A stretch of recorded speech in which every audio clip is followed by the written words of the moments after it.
దేవుని రాజ్య నిర్మాతల కీలలో జయము కలుగుగాక.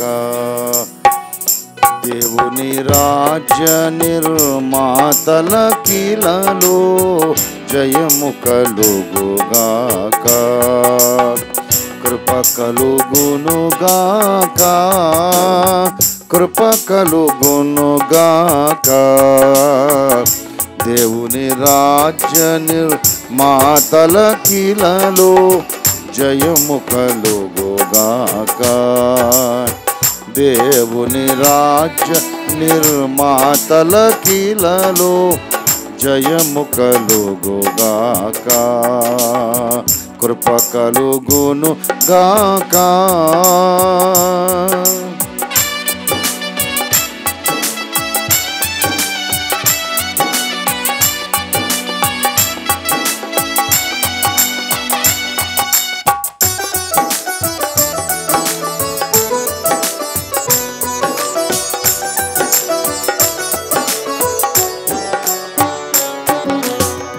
ప్రభువగు యేసుని శాశ్వత ప్రేమతో ప్రేమించెడి భక్త జనావళికి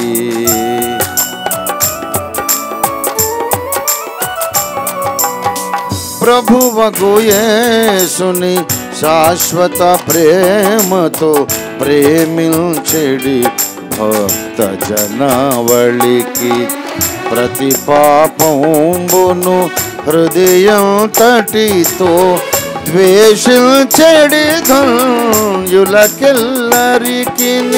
ప్రతి పాపంబును హృదయం తటితో ద్వేషించెడి ధన్యులకెల్లరికి.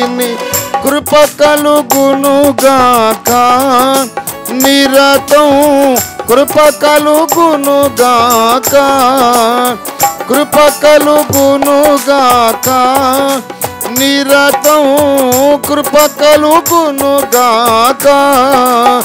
జయము కలుగుగాక, కృప కలుగునుగాక, కృప కలుగునుగాక. దేవుని రాజ్య నిర్మాతల కీలలో జయము కలుగుగాక. దేవుని రాజ్య నిర్మాతల కీలలో జయము కలుగుగాక. కృప కలుగునుగాక.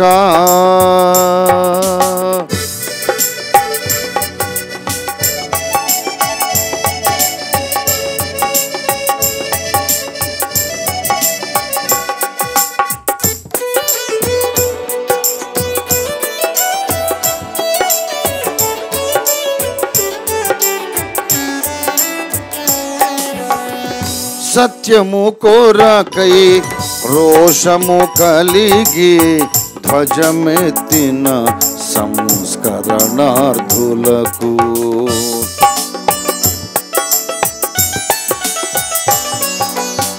సత్యము కోరకై రోషము కలిగి ధ్వజమెత్తిన సంస్కరణార్థులకు సత్య విరోధమౌ ప్రతిబోధను ఇలా పెకలిము పగబూనిన యోధులకు. సత్య విరోధమౌ ప్రతిబోధను ఇలా పెకలిము పగబూనిన యోధులకు. కృప కలుగునుగాక, కృప కలుగునుగాక, కృప కలుగునుగాక నిరతం, కృప కలుగునుగాక. జయము కలుగుగాక, కృప కలుగునుగాక. జయము కలుగుగాక. దేవుని రాజ్య నిర్మాతల కీలలో జయము కలుగుగాక. దేవుని రాజ్య నిర్మాతల కీలలో జయము కలుగుగాక కృప కలుగునుగాక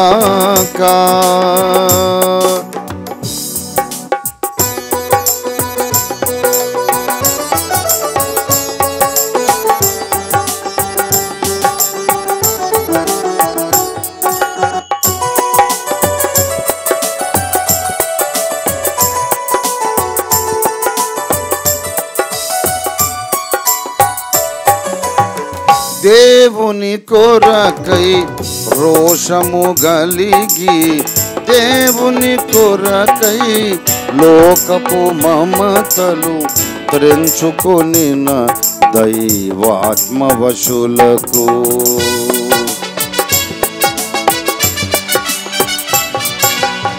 దేవుని కొరకై లోకపు మమతలు త్రెంచుకొనిన దైవాత్మవశులకు క్రీస్తే బ్రతుకని మరణమే మేలని తెగువతో బ్రతికెడి సాహసికులకు క్రీస్తే బ్రతుకని మరణమే మేలని తెగువతో బ్రతికెడి సాహసికులకు కృప కలుగునుగాక నిరతం కృప కలుగునుగాక కృప కలుగునుగాక నిరతం కృప కలుగునుగాక జయము కలుగుగాక కృప కలుగునుగాక కృప కలుగునుగాక దేవుని రాజ్య నిర్మాతల కీలలో జయము కలుగుగాక దేవుని రాజ్య నిర్మాతల కీలలో జయము కలుగుగాక కృప కలుగునుగాక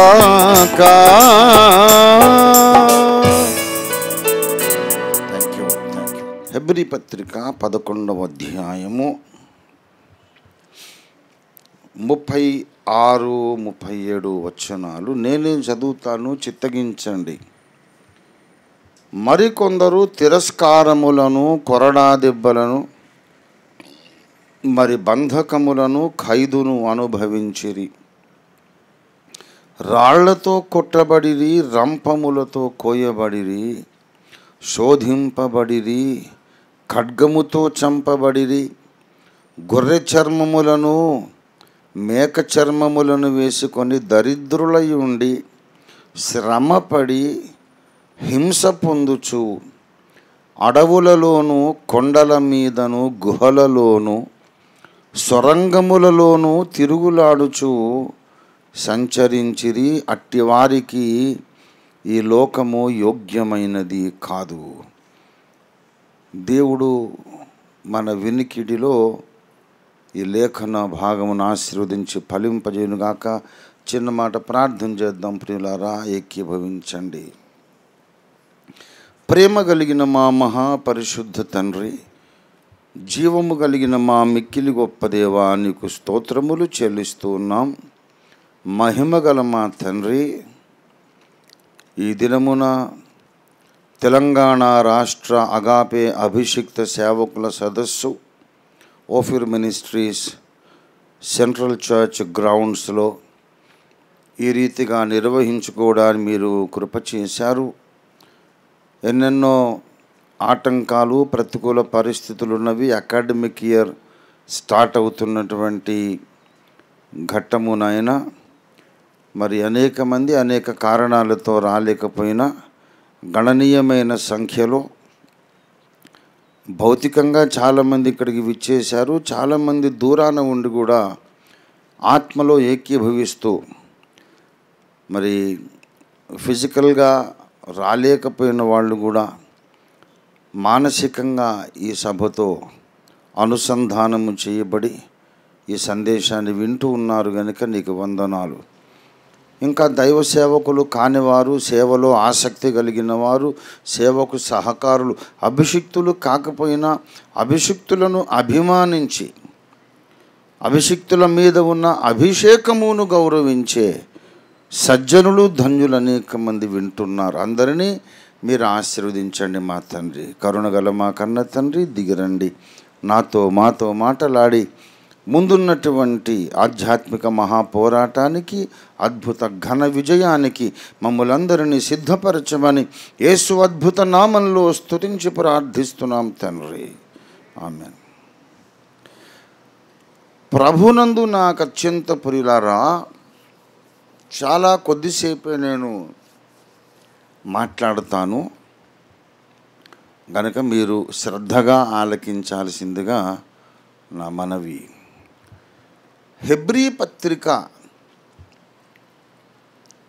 మొట్టమొదట ఈ 11వ అధ్యాయం ప్రారంభంలో మనకు విశ్వాసం అనగా ఏమిటో ఆ నిర్వచనము, డెఫినేషన్, విశ్వాసం అని దేన్ని అంటారు. అసలు బైబిల్లో దేవుడు విశ్వాసం అనే మాట తరచు ఉపయోగిస్తాడు. విశ్వాసము విశ్వాసము విశ్వాసం అని తరచు బైబిల్లో కనబడుతుంది. కానీ మానవ భాషలో నిఘంటువు, డిక్షనరీ మీనింగ్ వేరు. అదే మాటలు దేవుడు ఉపయోగించినప్పుడు దేవుని భావము వేరు. దాన్ని ప్రవచనార్థం అంటారు.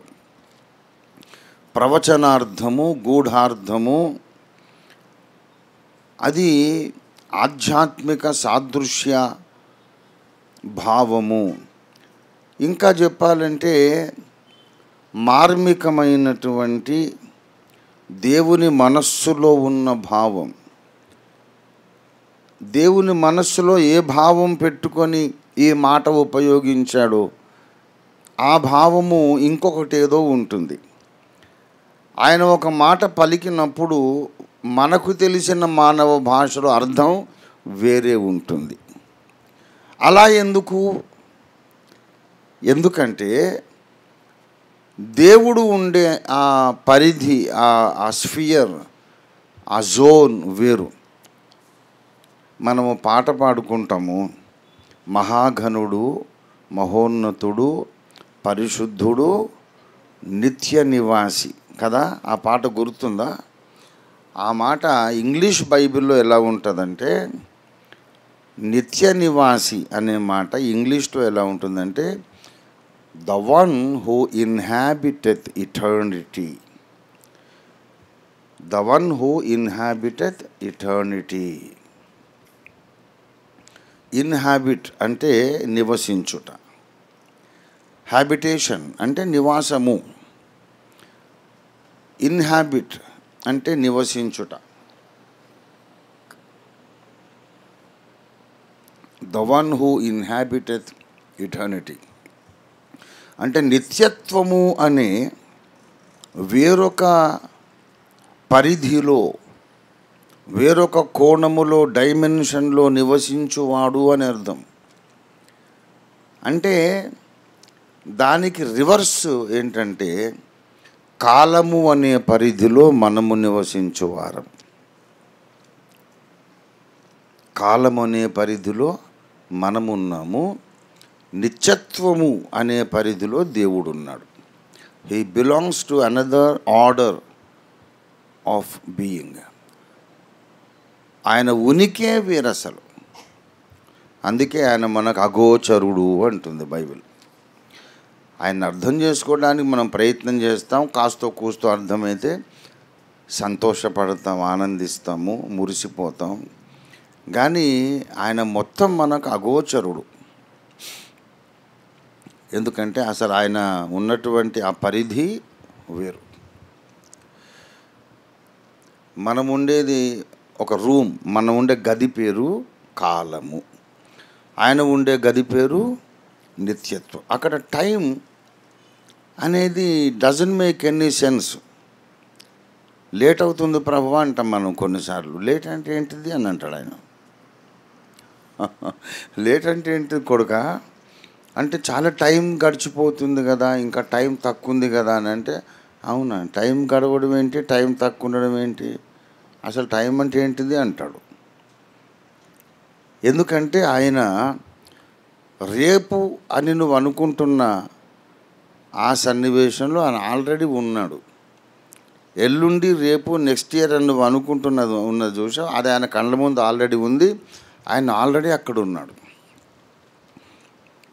వేల ఏళ్ళ కిందట ఏదో జరిగింది, ఆ కాలం గడిచిపోయింది అనుకుంటున్నావు చూడు, అది ఇంకా ఆయన ముందు నడుస్తూనే ఉంది.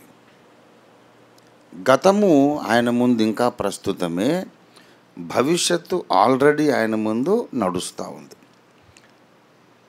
త్రికాలములు దేవుని ఎదుట నిత్య ప్రస్తుతము. అర్థమైందా? దేవుడు ఎంత గొప్పవాడండి, మనకు అందుతాడా?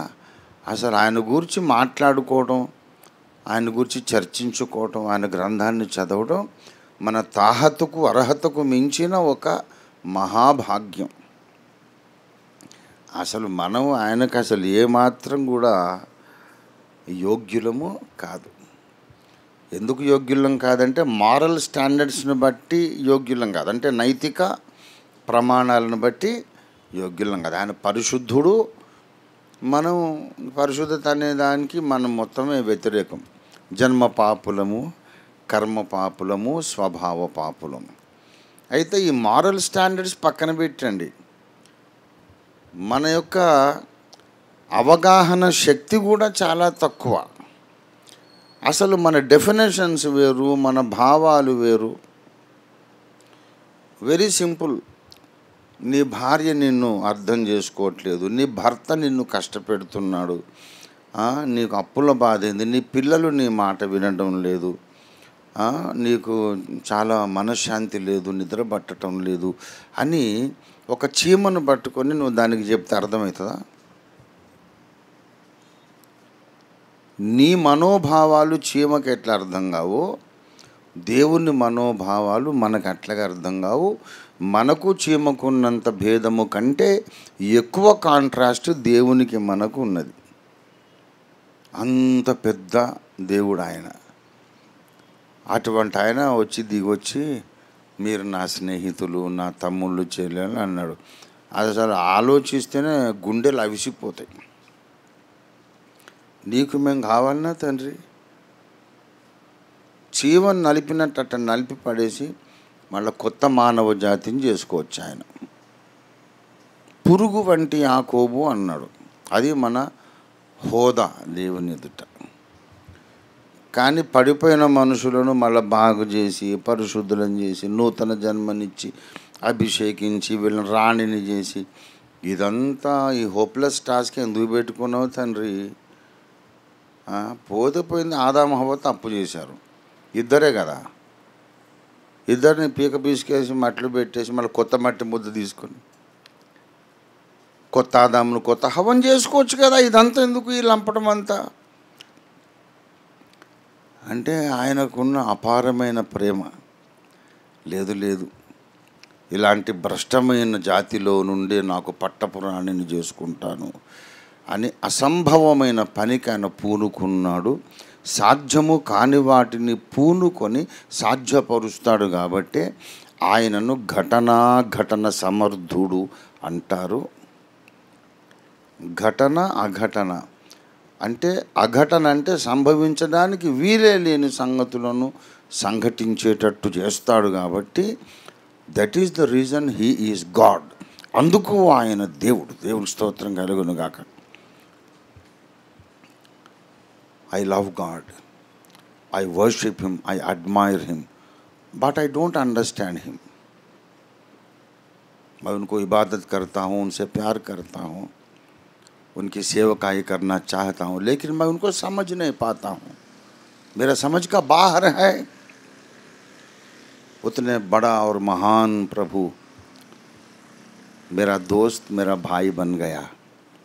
ये हमारी खुश किस्मती है, మన అదృష్టం. దేవునికి స్తోత్రం కలుగును గాక. ఆ వేరే జోన్, మనమున్న జోన్ పేరేంటిది? కాలము. అందుకే తెలుగు చాలా గొప్ప భాష అని అంటుంటాను నేను. తెలుగు చాలా అద్భుతమైన భాష. తెలుగు భాష మీద పట్టు అనేది వచ్చినప్పుడు వేదాంత మర్మాలు ఇంకా ఈజీగా మనకు అర్థమవుతాయి. తెలుగు తిట్ల మీద పట్టొచ్చినప్పుడు కూడా మనకు వేదాంత మర్మాలు చాలా క్లియర్గా అర్థమవుతాయి. తెలుగులో తిట్టినా కూడా అదొక వేదాంత మర్మమే. మరి మనము ఇప్పుడు భోజనం చేయటము, భోజనం చేసినాక వ్యర్థ పదార్థాలు విసర్జించడం, అవునా, మలమూత్ర విసర్జన, ఇవన్నీ ఉన్నాయి. దీన్ని ఇంగ్లీష్లో ఏమంటారు? ఒక డిగ్నిఫైడ్ వర్డ్ దానికి ఉపయోగిస్తారు. ఇంగ్లీష్లో ఏమంటారు తెలుసా? Nature's call. ఏమంటారంటే వాడు నంబర్ 1 or 2 వెళ్ళేటప్పుడు ఎక్కడికి వెళ్ళారండి ఉన్నటువంటి మాయమే, ఇట్ వాజ్ నేచర్స్ కాల్ అని అంటాడు. అంటే ప్రకృతి పిలిచింది అని డిగ్నిఫైడ్గా చెప్తాడు, డీసెంట్గా. నేను యూరినల్స్కి వెళ్ళాను, అది వెళ్ళాను, మోషన్కి వెళ్ళాను అని చెప్తే బాగోదు, అందరి మధ్యలో కొంచెం ఎబ్బెట్టుగా ఉంటుంది. అందుకని ఏం చెప్తారంటే I went to attend nature's call, English ఇది. కానీ తెలుగులో ఏమంటారు తెలుసా? కాలకృత్యములు అంటారు. ఎంత భయంకరమైన గంభీరమైన పదమో చూడండి. కాలకృత్యం ఏంటిది? ఎందుకంటారు అట్లా? ఆలోచించారా? అంటే ఆకలి దప్పికలు లేనటువంటిది నిత్యత్వము గనక అక్కడ వ్యర్థ విసర్జన ఉండదు. ఆకలేసి అన్నం తినేది, అన్నం తినకుంటే నీరసమై చచ్చిపోయేది అక్కడ ఉండదు. గనుక వాడు మళ్ళీ అక్కడ టాయిలెట్లు కట్టే అవసరం లేదు కదా. అక్కడ బంగారు భవనాలు, బంగారు రోడ్లు అన్నీ ఉన్నాయి, కానీ బంగారు టాయిలెట్స్ లేవు, అవసరం లేదు అక్కడ. ఎందుకంటే వ్యర్థ పదార్థాలు ఎవరు అక్కడ విసర్జించే అవసరం లేదు. నిత్యత్వములో జరగని పని కాలము అనే జోన్ లోపల జరిగే పనులు ఇవి గనక ఇవి కాలకృత్యములు అంటాడు. అర్థమైందా? ఇంగ్లీష్కు తెలుగు ఎంత హస్తిమశకాంతరం తేడా. కాలకృత్యములు అంటే కాలం అనే జోన్లో జరిగే కృత్యములు, ఆకలి దప్పికలు, వ్యర్థ పదార్థ విసర్జన, ఇది కాలం అనే జోన్లో ఉంటవి. నిత్యత్వం అనే జోన్ లోపల ఉండవు.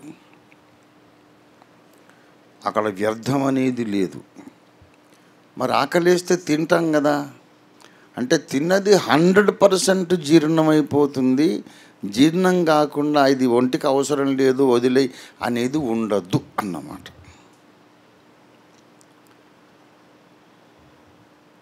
ఇలాగా అంటే చెట్లు సూర్యరశ్మి ద్వారా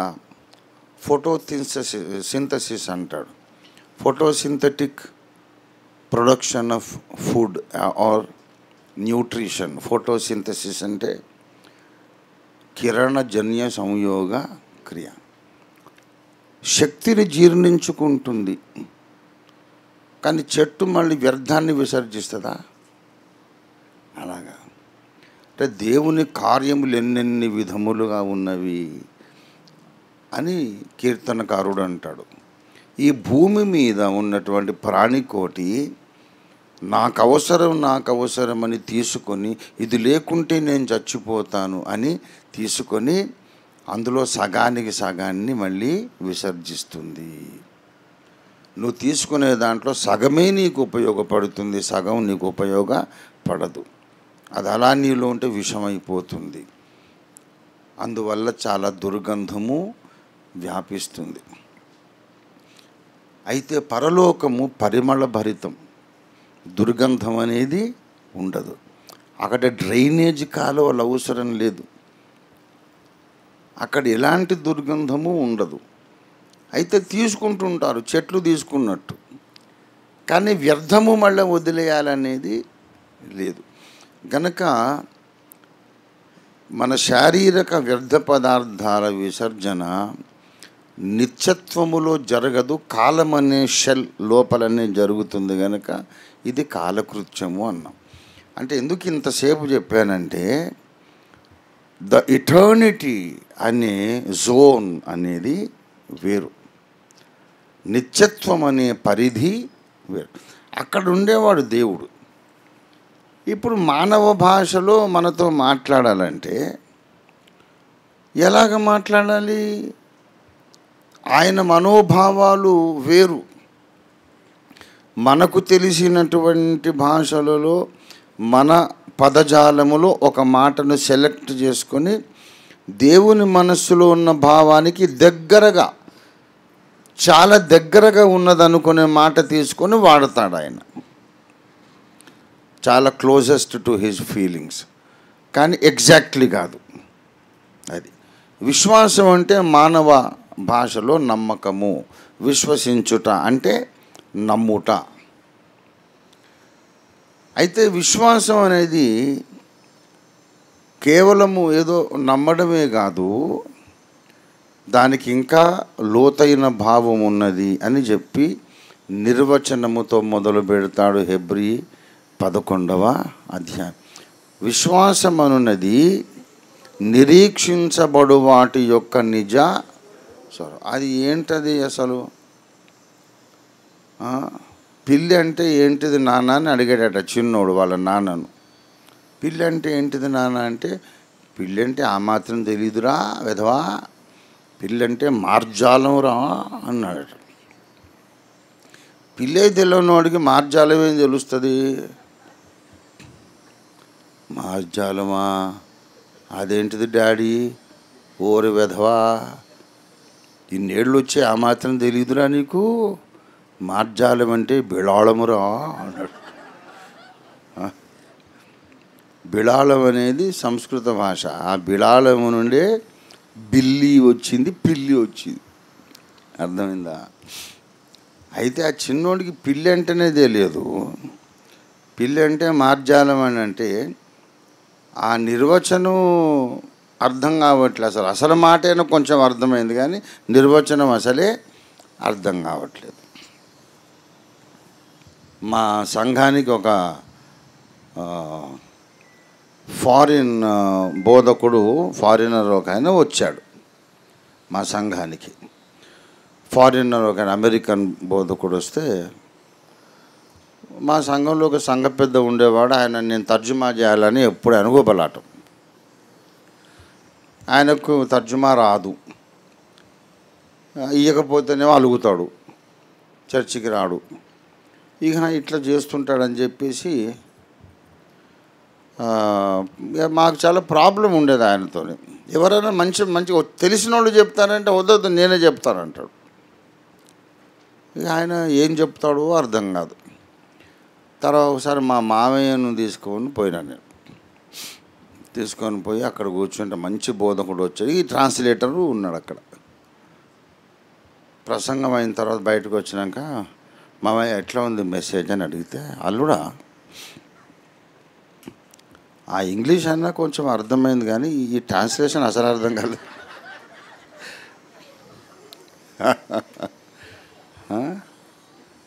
ఆ ఇంగ్లీషే కొద్దిగా గొప్పగా అర్థమైంది కానీ ఈ ట్రాన్స్లేషన్ మొత్తమే అర్థం కాలేదు అల్లుడు అని చెప్పి తెలుగేనా అంటున్నాడు.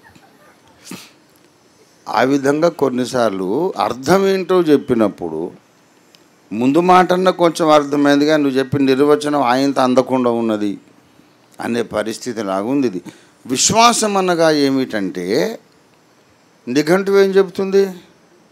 నమ్ముట, నమ్మకము. మరి బైబిల్ ఏం చెబుతుంది? విశ్వాసం అనగా నిరీక్షింపబడు వాటి యొక్క నిజ. అంటే నువ్వేమేమి నిరీక్షిస్తున్నావు, దేని కొరకు ఎదురు చూస్తున్నావు చెప్పండి. ఏం చెప్తున్నావు? దేని కొరకు ఎదురు చూస్తున్నాం? యేసు ప్రభువారు మళ్ళీ వస్తాడని ఎదురు చూస్తున్నాం. వచ్చినప్పుడు నాకు బహుమానం తీసుకొస్తాడు, నాకు మహిమ శరీరం ఇస్తాడు. ఈ మహిమ శరీరంతో నేను మహిమలోకంలో నివసించేటట్లు నాకు మహిమలోకంలో నిత్య నివాసాన్ని ఇస్తాడు. నిత్య కిరీటము, బహుమానము, సింహాసనము, రాజ్యాధిపత్యం, అక్షయత, యుగ యుగములో ఏ సమస్య లేనటువంటి ఆనందమయ జీవితం యేసు మనకి ఇస్తాడు. ఇది మన నిరీక్షణ, అవునా కాదా? మనం ఎదురు చూసే అద్భుతమైనటువంటి ఆ మహిమానంద ప్రపంచ నివాసం, దానికి నిజస్వరూపం ఏంటంటే ఇప్పుడు నీలో ఉన్న విశ్వాసమే దాని అసలు షేప్ అంటాడు. ఏమైనా అర్థమవుతుందా? ఇది పిల్లి అంటే మార్జాలం అన్నట్లేదు.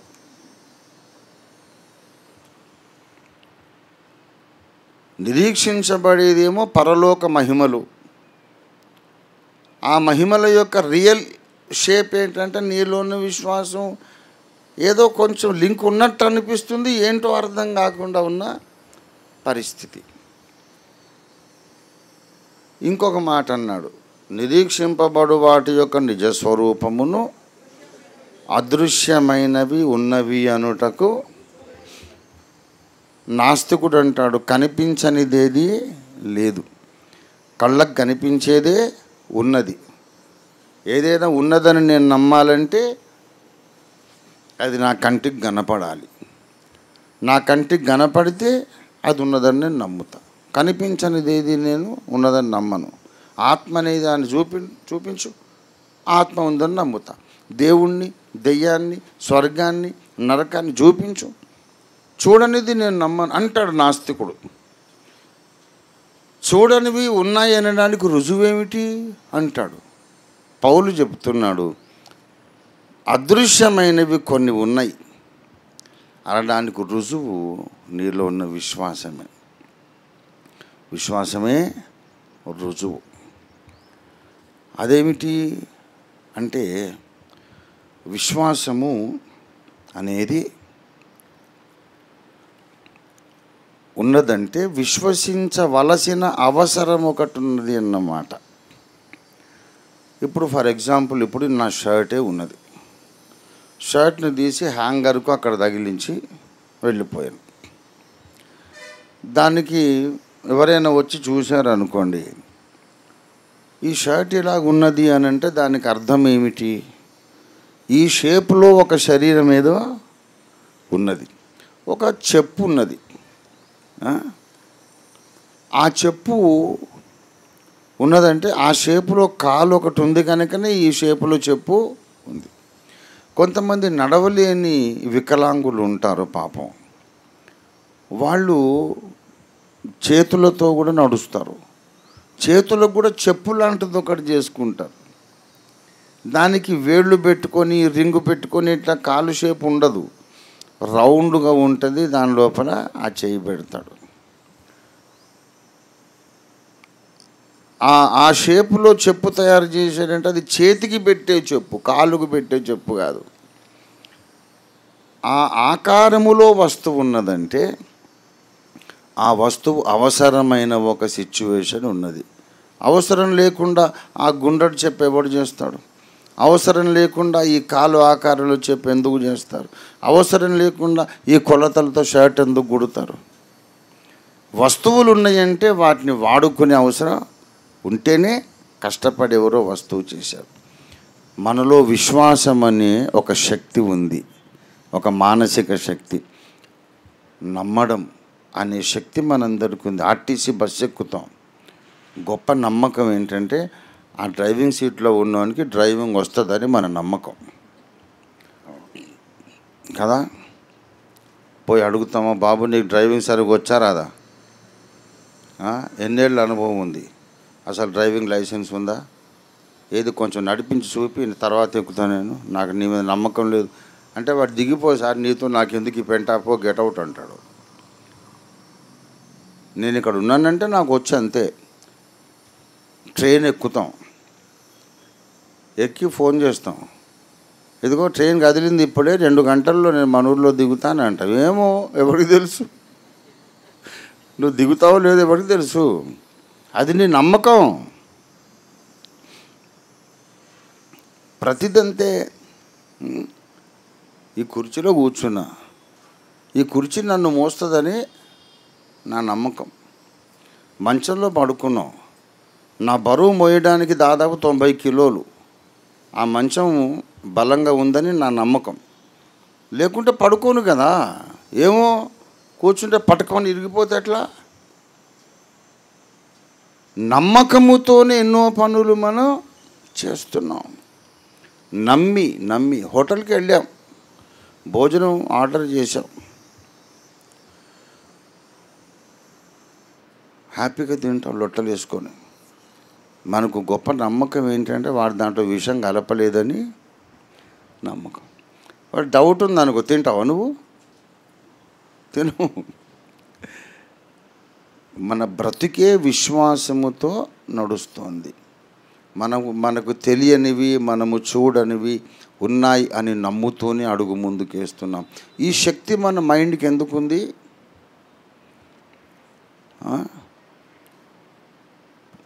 నువ్వు అమెరికాలో ఎవరో ఉన్నారు నా ఫ్రెండ్ అని చెప్పారు అనుకోండి, వాడు ఉన్నట్టే ఊహించుకుంటావు, నమ్ముతావు. నువ్వు ఏమో నేను చూసిందాకా నమ్మనంటే ఇలాగా. మీ అబ్బాయి అమెరికాకి వెళ్ళాడు, చదువుకున్నాడు, వచ్చాడు. అక్కడ నాకు మంచి ఫ్రెండ్ ఉన్నాడు డాడీ, నాకు చాలా సహాయం చేశాడు, ఫలానా మాట్లాడించని తర్వాత మాట్లాడిస్తాను అని ఉన్నాడు అంటే, ఏమోరా దోస్తు గీస్తాను చెబుతున్నాడు, నాకేమో నమ్మకం అన్నం. ఓ అవునా బేటా, I'm happy to know about your friend.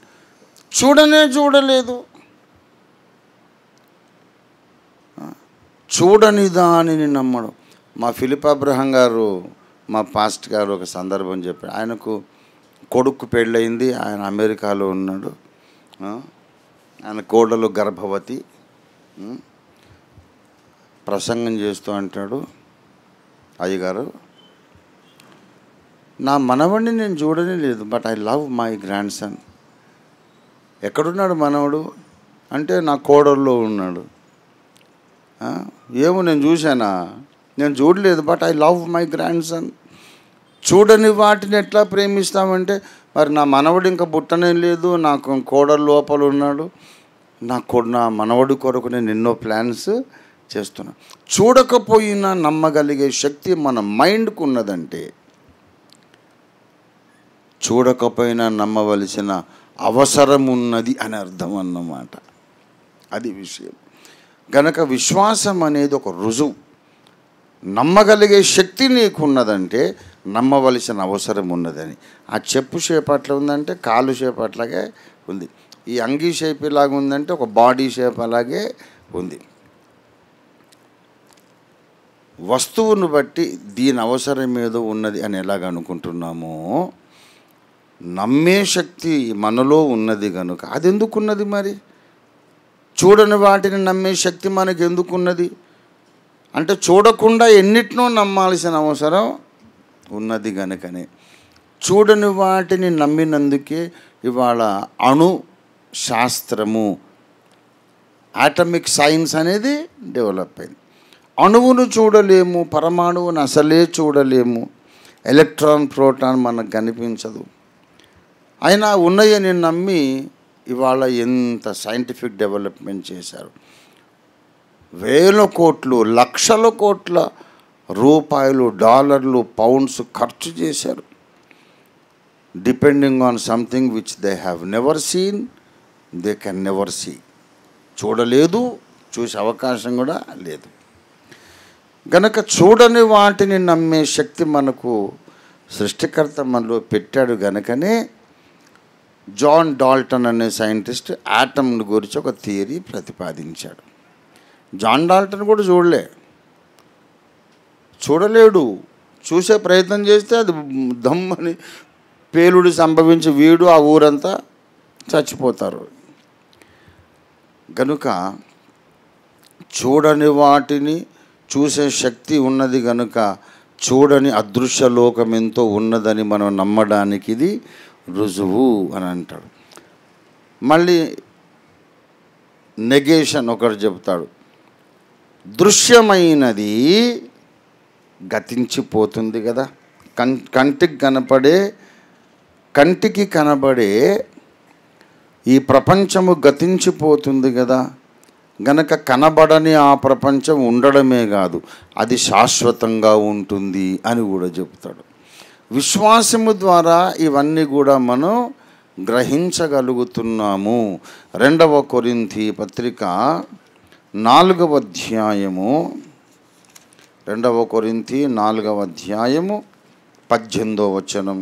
ఏలయనగా దృశ్యమైనవి అనిత్యములు, అదృశ్యమైనవి నిత్యములు.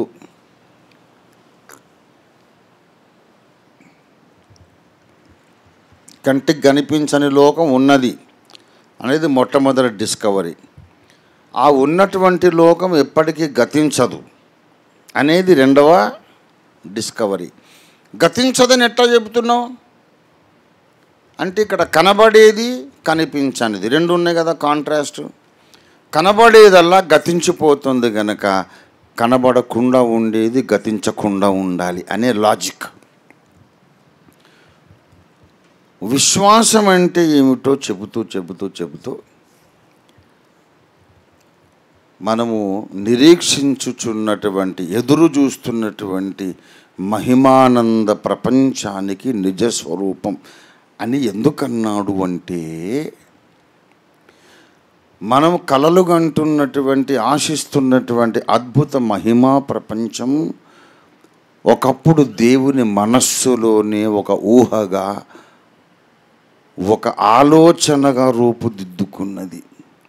నీ మనస్సులో ఒక నమ్మకం ఇప్పుడు ఎలాగ ఉందో అలాగ ఉండబోతున్న మహిమ ప్రపంచమంతా దేవుని మనస్సులో ఒక చిన్న థాట్ లాగా రూపించబడింది. దేవుని మనో ప్రపంచమే అసలైన ప్రపంచం. అక్కడ అన్నీ ప్రారంభమవుతాయి. దేవుని మనో ప్రపంచం లోపల ఒకటి ప్రారంభమైనాక అది ఒక శబ్ద రూపంలో, వాక్య రూపంలో, ఒక ఆజ్ఞ రూపంలో నోటి ద్వారా బయటకు వస్తుంది. అది దేవుని వాక్యం. మనస్సులో ఆయన అనుకుంటాడు, ఎలా జరగాలని నోటితో పలుకుతాడు. అప్పుడు సకల బ్రహ్మాండము కలిగింది అని చెబుతూ హెబ్రీ 11లో ప్రపంచములు దేవుని వాక్యము చేత నిర్మాణమైనవని ఎందుచేత గ్రహించుకొనుచున్నాము. దేవునికి స్తోత్రం కలుగునుగాక. ఏమండి, ప్రపంచములు దేవుని వాక్యము చేత అంటే వాక్యము అనేది వాక్య రూపము దాల్చకముందు ఏ రూపంలో ఉంది? వాక్యం అనేది శబ్ద రూపంలోకి రాకముందు ఎక్కడుందంటే మైండ్లో ఉంది. దేవుడు ఆలోచించాడు, ఇలా చేయగలడు అని నమ్మాడు. అది దేవుని విశ్వాసం. కనుక ఉండబోతున్న మహిమ ప్రపంచాలన్నిటి యొక్క సీడ్ ఫామ్, విత్తనం, మొట్టమొదటి రూపం ఏంటంటే సృష్టికర్త మనస్సులో రూపుదిద్దుకున్న ఒక అందమైన ప్రణాళిక. ఆ ఊహ, ఆలోచన, ప్లాన్, ఇలా చేస్తాను, చేయగలనని నమ్మకం ఆయనలో ఉన్నది. ఏదైతే చేయాలనుకున్నాడో, చేయగలనని నమ్మాడో అది నోటితో పలికాడు. పలికిన తర్వాత ఎగ్జాక్ట్గా ఆయన మైండ్లో ఉన్న డిజైన్లోనే బ్రహ్మాండం అంతా కలిగింది. దేవునికి స్తోత్రం కలుగునుగాక.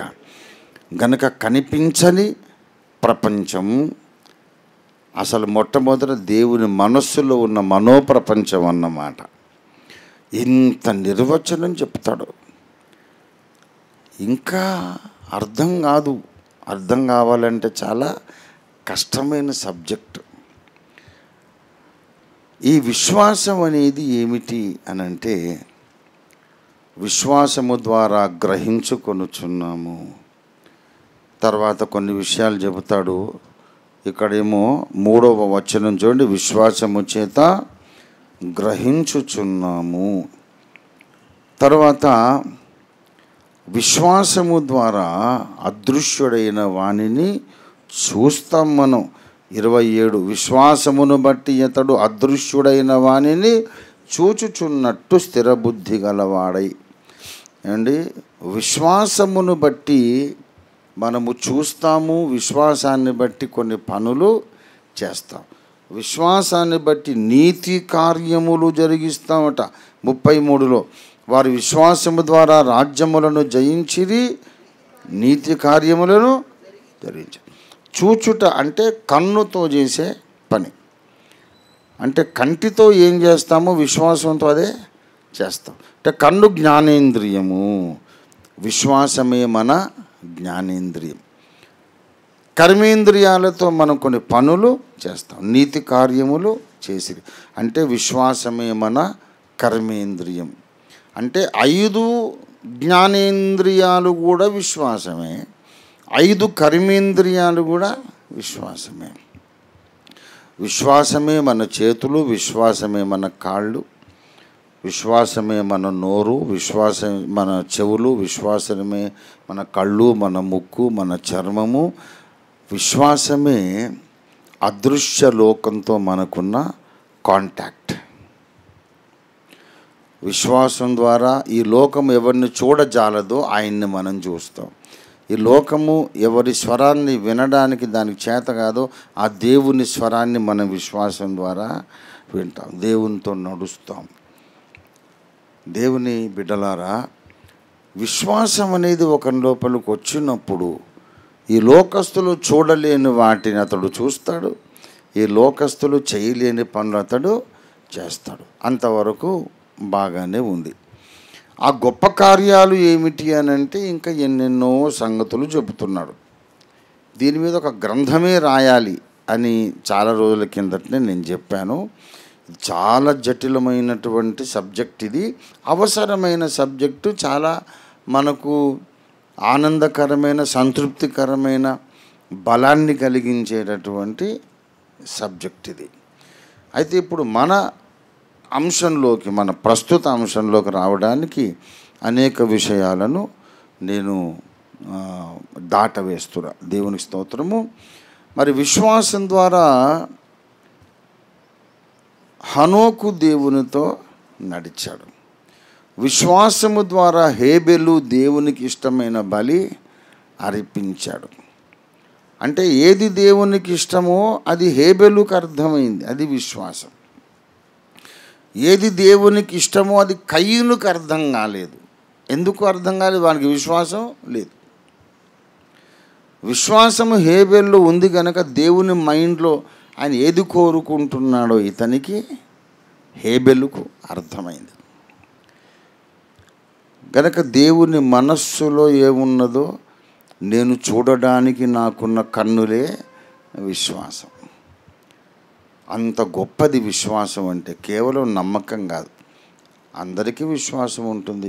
ఒకటి రాయి మీద విశ్వాసం, చెట్టు మీద విశ్వాసం, ఒకడికి ఏదో ఒక కల్పిత కథ మీద విశ్వాసం, రకరకాలుగా విశ్వాసాలు ఉన్నాయి. కానీ బైబిల్లో ఉన్న విశ్వాసం ఏంటంటే సృష్టికర్త అయిన దేవునితో మనకున్న ఏకైక కాంటాక్ట్ అన్నమాట, అనుసంధానము చేసే ఒక కనెక్టింగ్ కేబుల్ అన్నమాట. ప్రియులారా, విశ్వాసంతో ఇవన్నీ గొప్ప గొప్ప కార్యాలు భక్తులు చేశారు. 17వ వచనం, అబ్రహాము శోధింపబడి విశ్వాసమును బట్టి ఇస్సాకును బలిగా అర్పించెను. విశ్వాసం ఎవరిలో ఉంటుందో టూకీగా నేను షార్ట్కట్లో ఒక కొలిక్కి రావడానికి చెప్తున్నా. ఏంటంటే సబ్జెక్ట్ని ఒక కొలిక్కి తేవడానికి షార్ట్కట్లో చెప్తున్నా. విశ్వాసము నీలో ఉన్నదా? విశ్వాసం నీలో ఒకవేళ ఉంటే గనక ఈ 11వ అధ్యాయంలోని వ్యక్తుల లక్షణాలు నీలో ఉంటాయి. అది అసలు విషయం. నాలో కూడా నమ్మకం ఉంది, విశ్వాసం ఉంది అని భ్రమపడొద్దు. విశ్వాసము నీలో నిజంగా ఉంటే, దేవుడు కోరుకున్న విశ్వాసం నీలో ఉంటే ముందు నువ్వు హేబెలులాగా ఉంటావు, తర్వాత హనోకులాగా ఉంటావు, తర్వాత నోవహులాగా ఉంటావు, తర్వాత అబ్రహాము, ఇస్సాకు, యాకోబు, మోషే తల్లిదండ్రులు, ఆ తర్వాత తర్వాత మోషే, ఆ తర్వాత ఉన్న భక్త జన సమూహం ఉన్నారు. వాళ్ళ లక్షణాలు నీలో గ్యారెంటీగా ఉంటాయి అన్నమాట. నిమ్మకాయ ఎక్కడైనా పులిపే ఉంటుంది, చెరుకు గడ ఎక్కడైనా తీపే ఉంటుంది, మిరపకాయ ఎక్కడైనా కారమే ఉంటుంది. విశ్వాసం ఎక్కడ ఉన్నా ఇవే పనులు చేయిస్తుంది. నేను దేవునికి ఇష్టమైన బలి అర్పించాను కానీ నాకు బోల్డంత విశ్వాసం ఉందంటే అదేం విశ్వాసంరా? నేతి బీరకాయలో నెయ్యి లేదన్నట్టు వీడు విశ్వాసం లేని విశ్వాసి. నాకెందుకు లేదు, నాకు విశ్వాసం ఉంది అని అంటే నువ్వు అనుకున్నది కాదు విశ్వాసం. దేవుడు నిర్వచించి చెప్పినటువంటి ఈ లక్షణాలు ఉన్నది విశ్వాసం. దేవునికి స్తోత్రం కలుగును గాక. దేవునికి ఇష్టమైన బలి అర్పించటం, దేవునికి ఇష్టడు అని హనోకులాగా సాక్ష్యం పొందటం, దేవునితో నడవడం, ఇలాగ అన్ని లక్షణాలు ఉన్న తర్వాత విశ్వాసము కలిగిన వారట కొన్ని అద్భుత కార్యాలు చేశారట. చూడండి దయచేసి 34. అగ్ని బలమును చల్లార్చిరి. ఏమండి? అగ్ని బలమును చల్లార్చిరి. షద్రాకు మేషాకు అబేద్నెగో విశ్వాసముతో 7 అంతలు వేడిమి చేయబడినటువంటి అగ్నిగుండములోకి వెళ్ళి కూడా వెంట్రుక కూడా ఆ అగ్నికి కాలకుండా బయటకు వచ్చేశారు. వీళ్ళ లోపలికి విసిరేయడానికి దగ్గరికి పోయిన సైనికులు చచ్చిపోయారు, కానీ లోపల పడ్డ వీళ్ళు మాత్రం సజీవంగా ఆరోగ్యంగా వెన్నెల కాంతిలో పచారులు చేసినట్టు చేస్తున్నారు. అది విశ్వాసానికి ఉన్న శక్తి. దేవునికి స్తోత్రం కలుగునుగాక. అగ్నిబలమును చల్లార్చిరి, ఖడ్గధారను తప్పించుకొనిది, బలహీనులుగా ఉండి బలపరచబడిరి. బాగుంది. స్త్రీలు మృతులైన తమ వారిని పునరుత్థానము వలన మరలా పొందిరి. కొందరు అయితే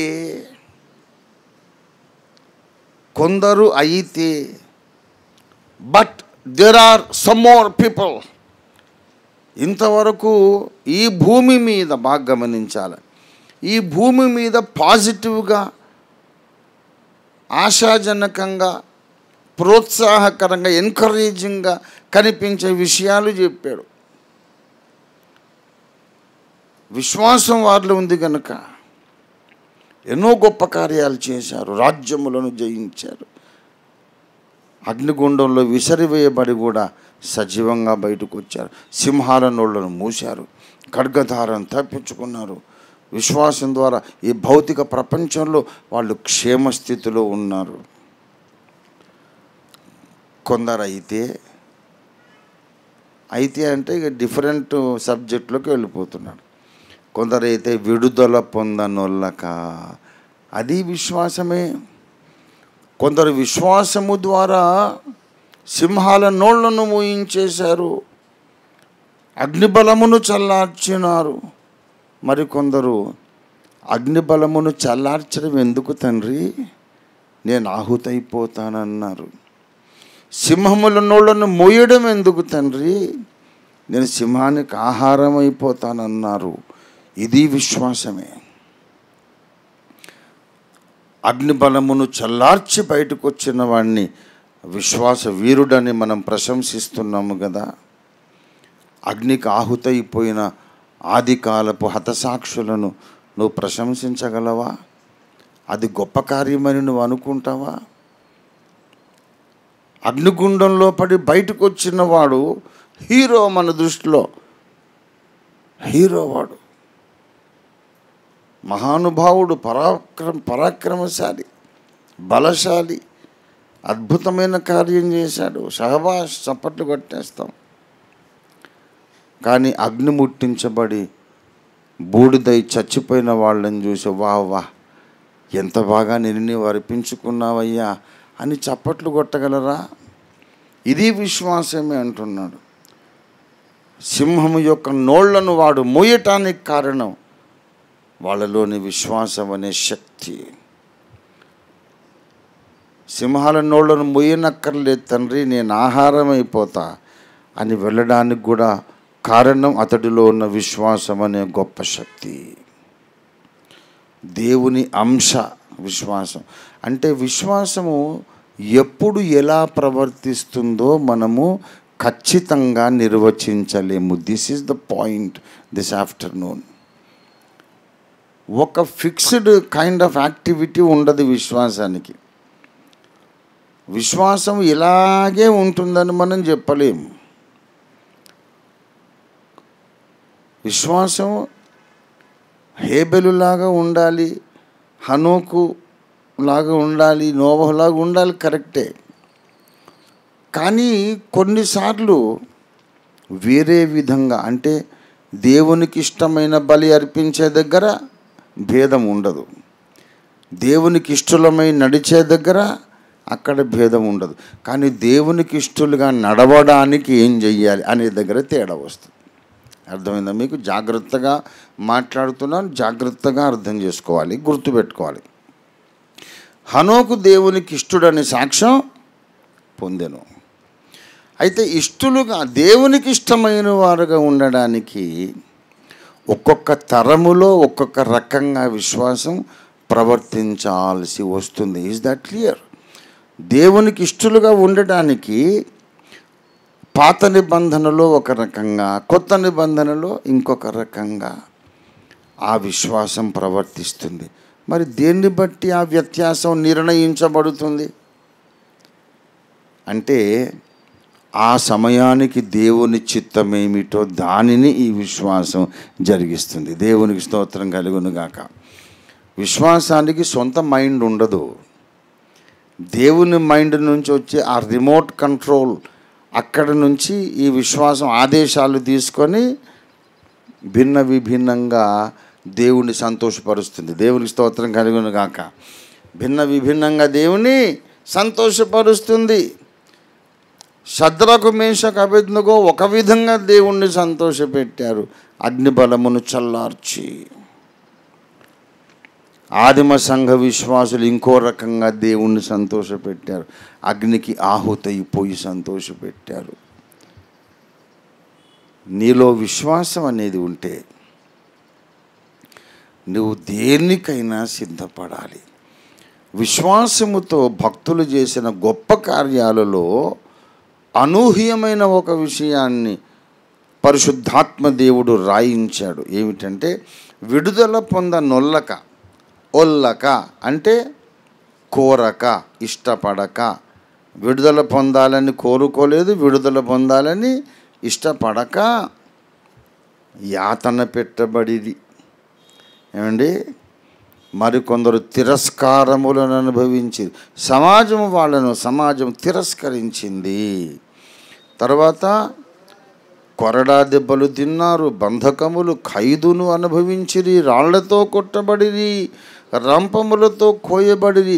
అది విశ్వాసము యొక్క శక్తి. రాళ్లతో కొట్టినప్పుడు, రంపాలతో కోసినప్పుడు ఆనందంగా ఉంటుందా, సుఖంగా ఉంటుందా, ఎంజాయ్ చేస్తారా? భరించలేని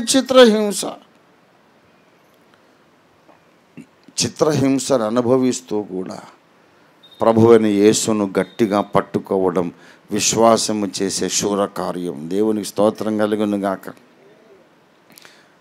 ఒక చెక్క మొద్దును కోసినట్టు పరపర రంపం పెట్టి మనిషిని కోస్తుంటే యేసయ్యా నీకు స్తోత్రమని ఆరాధించుట విశ్వాసము యొక్క శక్తి. దేవునికి స్తోత్రం కలుగును గాక.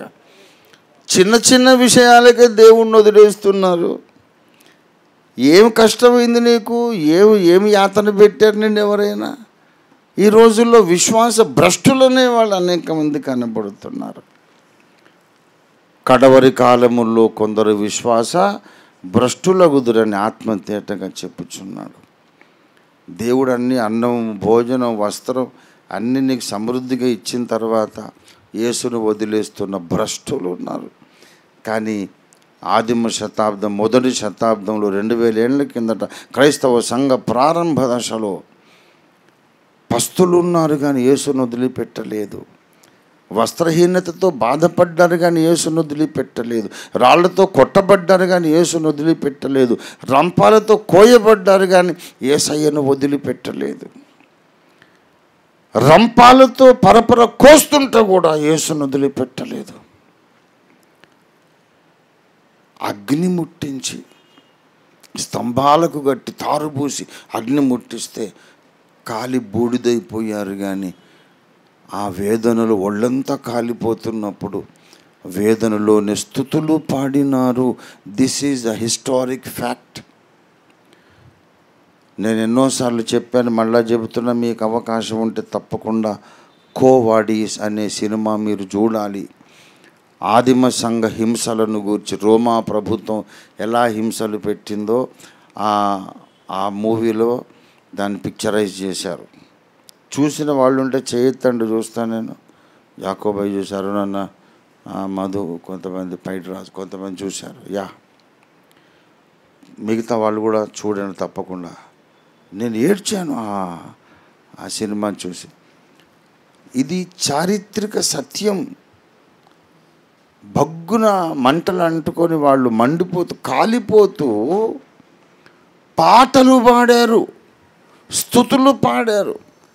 నీరో చక్రవర్తి చివాలుమని సింహాసనం మీద నుండి లేచి, what is this, they are singing. పాడుతున్నారు ఏమిటి వాళ్ళు, పాటలు పాడుతున్నారు. బాధ లేదా, కాలిపోతున్నారుగా. ప్రాణం పోయేదాకా పాడేలాగా ప్రాణం వదిలేశారు, దేహం బూడిదైంది. ఇది విశ్వాసానికి ఉన్న శక్తి.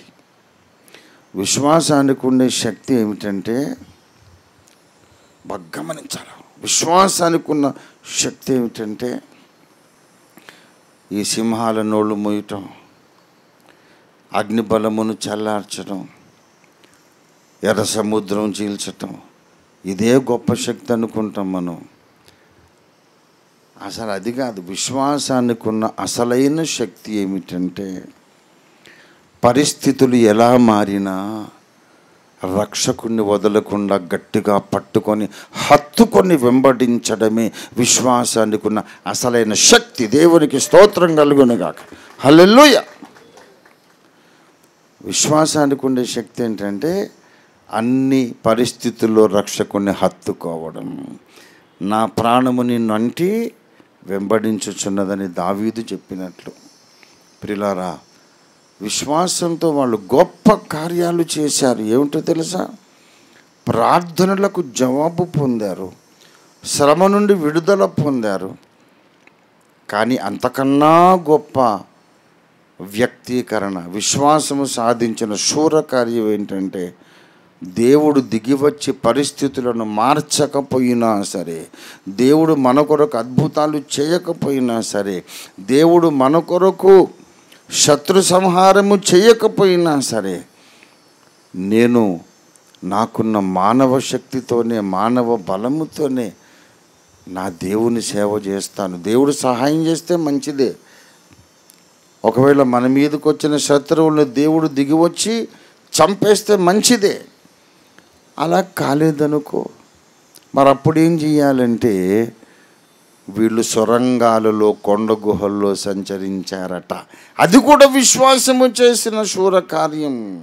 చూడండి, హెబ్రీ పత్రిక 11వ అధ్యాయం 38. వారు దరిద్రులై ఉండి శ్రమపడి హింస పొందుచు అడవులలోను, కొండలలోను, గుహలలోను, సొరంగములలోను తిరుగులాడుచు సంచరించిరి. ఎందుకండి సొరంగాల్లో తిరగాలి నాకు చెప్పండి? ఆలోచించారు ఎప్పుడైనా? కొండ గుహలలో, సొరంగాలలో, అడవులలో ఎందుకు తిరగాలి? ఎందుకంటే పట్టణాలలో శత్రువులు ఉన్నారు గనుక.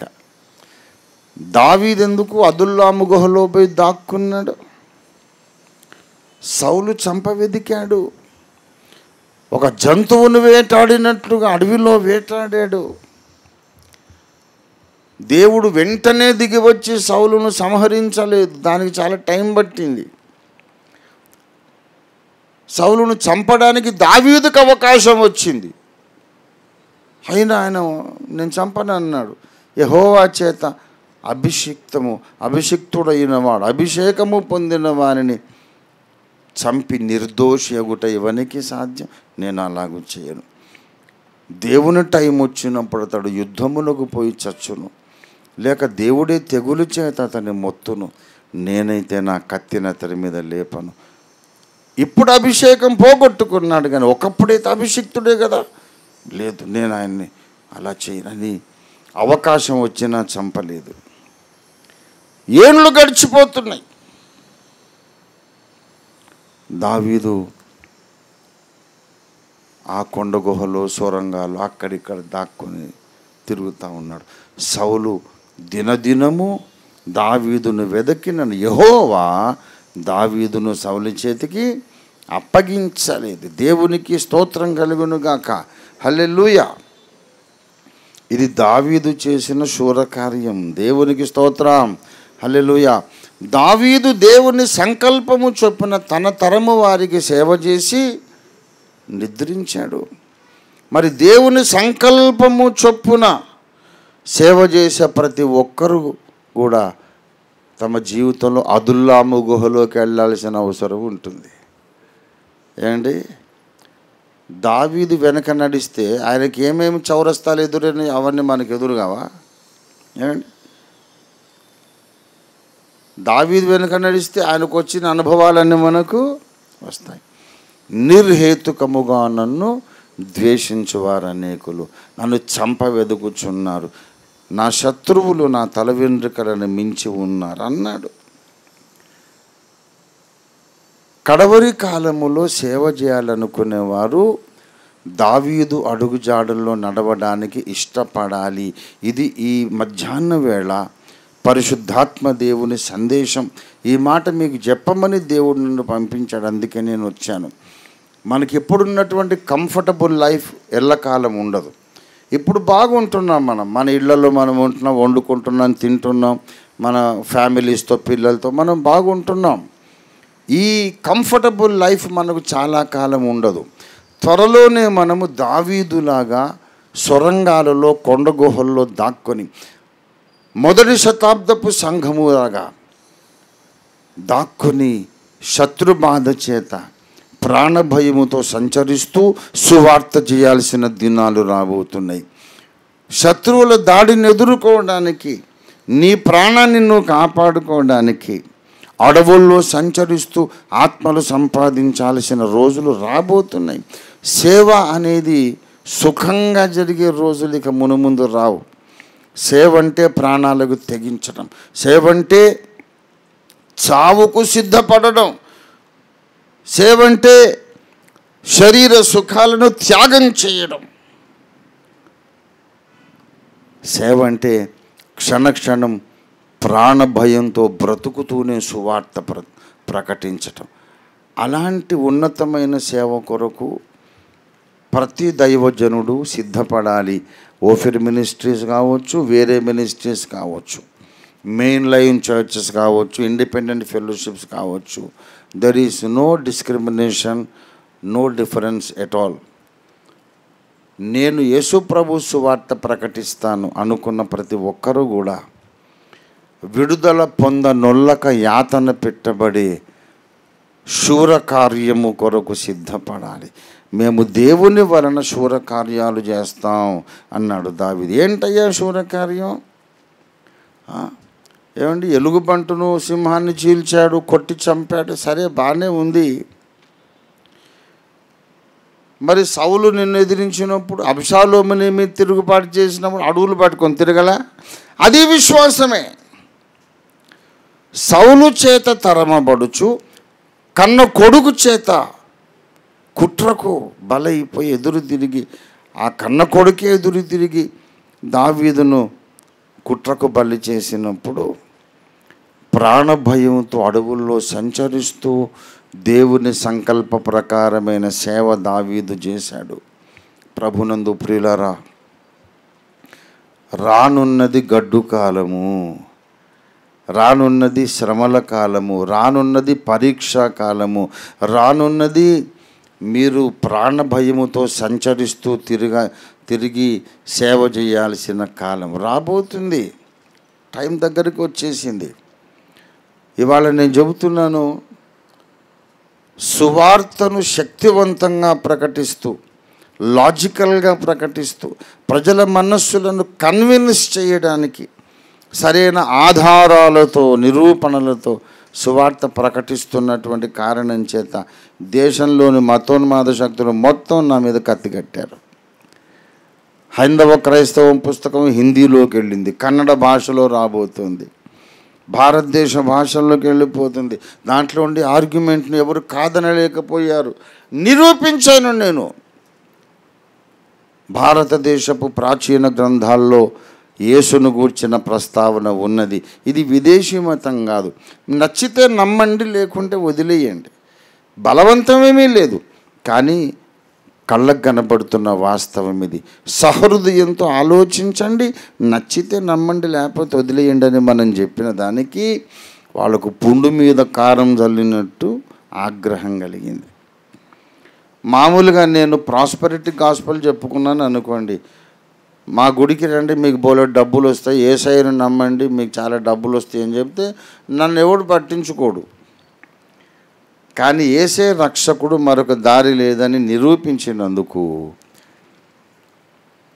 మతోన్మాదులందరూ ప్రభువును ద్వేషించి నన్ను ద్వేషించి అందరూ కుట్ర పన్నారు. ఇవాళ పరిస్థితి ఏంటంటే 23వ కీర్తన దావీదు కీర్తన కదా, అవునా? గాఢాంధకార లోయలో నేను సంచరించినను అన్నాడు కదా. అయితే 23వ కీర్తనలో ఉన్న దావీదులాగా 23వ కీర్తన రాసిన దావీదులాగా దేవుని సంకల్ప ప్రకారము సేవ చేసిన ఇంకొక ఆయన ఉన్నాడు, అపోస్తలుడైన పౌలు. అపోస్తలుల కార్యాలు 23వ అధ్యాయంలోనికి రండి. ఆ 23 మీకు గుర్తుండాలని ఇలా చెప్పాను నేను. అపోస్తలుల కార్యాలు 23వ అధ్యాయము దయచేసి 13వ వచనం. ఈ కుట్రలో చేరిన వారు 40 మంది కంటే ఎక్కువ. ఏమి కుట్ర అంటే 12వ వచనం చూడండి.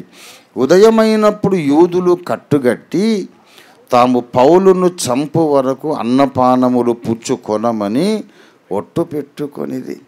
ఏమి పౌలు మీకేం నష్టం చేశాడు, మీకేం నష్టం చేశాడు అని అంటే, ఏమి నష్టం చేయలేదు, నేను వీళ్ళకేమీ అన్యాయం చేయలేదు. దయచేసి అపోస్తలుల కార్యాలు 25 ఫేస్తు ఎదుట పౌలు చెబుతున్న మాట 10వ వచనం, 25:10. అందుకు పౌలు, కైసరు న్యాయపీఠం ఎదుట నిలవబడి ఉన్నాను, నేను విమర్శింపబడవలసిన స్థలం ఇదే. యూదులకు నేను అన్యాయమేమీ చేయలేదని తమరికి బాగుగా తెలుసు. నేను న్యాయము తప్పి మరణమునకు తగినది ఏదైనా చేసిన ఎడల నేను మరణానికి వెనుక తీయను. నేనేమి అన్యాయం చేయలేదే వీళ్ళకి.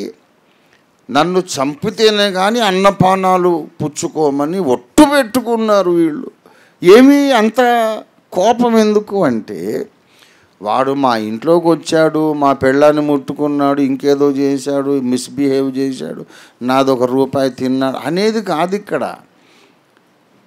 యేసు తప్ప ఇంకొక రక్షణ మార్గము లేదని పౌలు సమర్థవంతంగా ఎఫెక్టివ్గా ప్రకటిస్తున్నాడు. పౌలు ప్రకటించిన సువార్తను బట్టి పౌలును వాళ్ళందరూ ద్వేషించారు.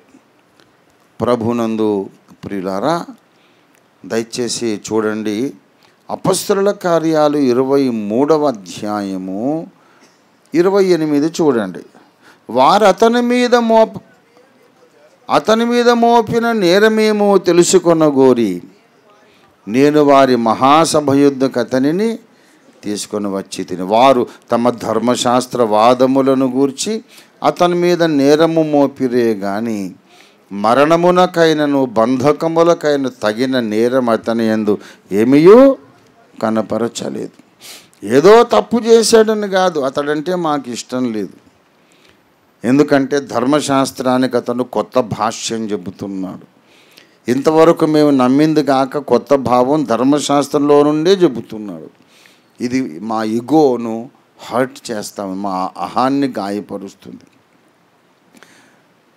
పౌలును చంపుదామని వాళ్ళు తీర్మానించుకున్నారు. ఇవాళ కొన్ని వందల మంది మతోన్మాదులు ఒట్టు పెట్టుకున్నారు, రంజిత్ తోఫీర్ను ఏదో చేయాలి, అక్రమ కేసో దొంగ కేసో ఏదో పెట్టి లేని నేరారోపణ చేసి ఎట్లాగైనా ఫ్రేమ్ చేసి స్కెచ్ చేసి లోపల పెట్టించి ఆయనను లాఠీలతో కొట్టించాలి. దాన్ని మేము ఫోటో తీసి మొత్తం వైరల్ చేసి అవమానించాలి. ఎందుకు? TV5లో కూర్చొని మేము ఆయన ఓడించలేకపోయాము. ఆ గ్రంథం ఇప్పుడు ఇంగ్లీష్లోను హిందీలో, కన్నడ భాష, అన్ని భాషల్లోకి వెళ్ళిపోతూ ఉంది. అనేక మంది రక్షణ ముందు అప్పుడప్పుడు ఇది పెడతాడు బుక్ స్టాల్. అక్కడికి ఒక ఆయన వచ్చి అన్నాడట, అయ్యే బాబు ఈ రచయిత బుక్ స్టాల్ ఇది, ఆయన గారిని చూడాలనుకుంటున్నాను ఎప్పటి నుండో, ఆయన పుస్తకం చదివి నేను రక్షణ పొందానండి అని హైందవ క్రైస్తవం బుక్ తీసి ఇది చదివి నేను రక్షణ పొందాను, యేసయ్యను నమ్ముకొని బాప్తిస్మం పొంది ఇప్పుడు ఈ చర్చకు వస్తున్నా, ఇంతకుముందు నేను ఒక పూజారిని, ఒక అర్చకుడిని, పురోహితుడిని చెప్పాడు లక్ష్మణ్ బాబు సాక్షి. ఇట్లాంటి వాళ్ళు నాకు ఈ 10 సంవత్సరాల్లో కనీసం 200-300 మంది కనపడి ఉంటారు. అసలు హైందవ క్రైస్తవం బుక్ రాకపోతే నేను రక్షణ పొందేవాడినే కాదని చెప్పేవాళ్ళు 100 మంది ఉన్నారు. మరి ఇప్పుడు ఎలా చేయాలి? ఏదో అతన్ని నేరస్తునిగా నిరూపించి అతన్ని అవమానించాలి అని మొత్తం కట్టగట్టుకున్నారు. కానీ దేవుని కృపను బట్టి భారతదేశంలో ఇంకా లా అండ్ ఆర్డర్ అనేది ఉన్నది, న్యాయ వ్యవస్థ ఉన్నది. మరి ప్రభుత్వంలో న్యాయ లా అండ్ ఆర్డర్ డిపార్ట్మెంట్ ఉంది, పోలీసు శాఖ ఉంది. అందరూ చాలా న్యాయంగా ఆలోచించారు. అదే ఆ పెద్ద సార్లు ఎందుకు అనవసరంగా వివాదాల్లోకి లాగుతున్నారు? నన్ను లాగడానికి వీలు లేక ఎవరిదో కుటుంబ కలహం అయితే ఓఫీర్ గారే దీనికి కారణం అని, అరే ఆయన అత్త అల్లుడు కొట్టుకుంటే నేను ఎట్లా కారణం? 1000 పెళ్ళిళ్ళు చేశాను, ఎవరెవడో ఇంట్లో కొట్టుకుంటే నేనా కారణం? పోనీ మరి రండి పరిష్కరిస్తాను మీ గొడవ ఏంటో అంటే నన్ను పడుకోవడానికి రమ్మన్నాడు అని చెప్పి ఇది ఒక ప్రచారం. నేను ఇంత లివింగ్ లెజెండ్, నేను all time living legend hero, నేను సినిమా హీరో కాదు, రియల్ లైఫ్ హీరో. నేను పడుకోమని పిలవటానికి ఈ భూలోక రంబే దొరికిందా? ఇంకా ఒకటి దొరకలేదు.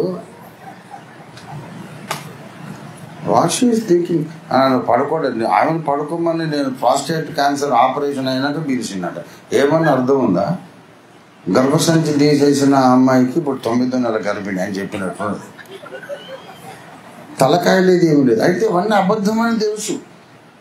ఆయన లోపల పెడితే మళ్ళీ తన నిర్దోషిత్వాన్ని ఆయన ఎలాగైనా నిరూపించుకుంటాడు. ఓఫీర్ గారిని ఏమి నిరూపించలేము దోషిగా, కానీ ఒక రోజన్నా లోపల ఉండాలి. ఈ పనికి మాలింది పోయి పంది అక్కడ చెప్తా ఉంది అధికారులు, ఒక్క రోజన్నా లోపల పెట్టాడు. నేను పెట్టిన నా చేతి కోడి తిని నేను అన్నం పెట్టిన, నేను పోషించినటువంటి, నేను సహాయం ఎంతో డబ్బులు అడుక్కొని నా దగ్గర బతికిపోయి భర్తను వదిలేసి ఇక్కడ 4 సంవత్సరాలు ఒక్కసారి నేను వాళ్ళ ఇంటికి పోలేదు. అప్ప డబ్బులు లేవు, అన్నం లేదని చెప్తే ఎన్నిసార్లు పంపించాను. ఒకసారి వాళ్ళ ఇంటికి ప్రార్థన చేయడానికి కూడా నేను పోలేదు. బిచ్చం అడుక్కుంటే బిచ్చం పడేస్తామండి, బిచ్చగారింటికి పోతామా మనం? అలా అనుకుని సాయం చేశాను. ఒక్కరోజన్నా ఆయన లోపల పెట్టండి. ఎందుకు పెట్టాలా? దయ్యం పెట్టింది. పౌలును చంపు వరకు మేము అన్నపానాలు పుచ్చుకోమని కమిటెడ్గా ఒట్టు పెట్టుకున్న వాళ్ళలాగా మతోన్మాదుల ముఠా ఇవాళ తయారీ.